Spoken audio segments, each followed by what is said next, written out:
Hello everyone, and this shall be my entry for the final task of literature history.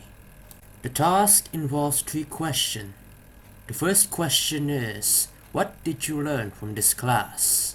Well, this class has directed me to learn the various eras that has passed in human history, starting from the 18th century, an era full of the great scientific progress made by humankind. It is so aptly named the Age of Enlightenment. And then the Romantic era, filled with many explorations of tradition and values. The High Victorian, where humanity has encountered a bit of a paradox with their scientific endeavors. Despite this, they do still manage to make progress. They have finally entered the Machine Age within this era. You could say it is the beginning of industrialization, per se. And then the Edwardian era, so called because it is under the reign of King Edward, and under his reign the world seems to saw a more peaceful time and place, and humanity progresses faster than ever.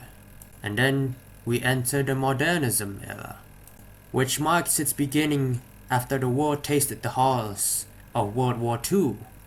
It saw a rapid progression in industrialization, science and technology, and a drastic change in society itself, where people feel the need to discard traditional values and make way for completely new societal values and identities to better reflect this era.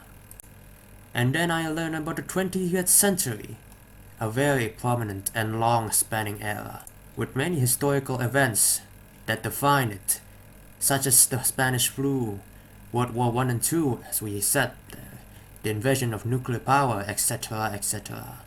And in the final one, the 21st century, which is our present era, where humanity truly gets to enjoy the results of human progression.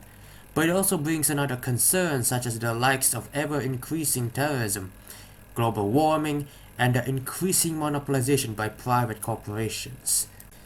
That's what I've learned in general.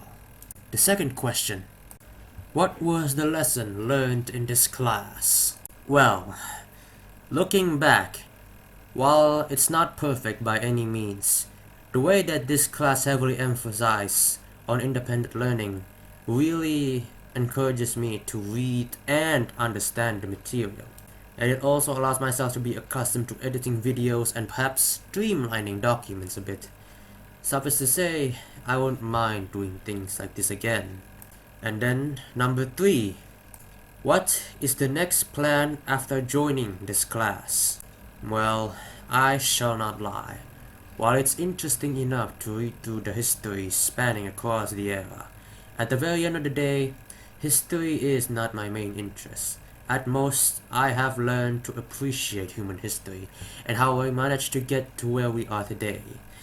And of course, learning from the mistakes from our ancestors is always the main purpose of studying history.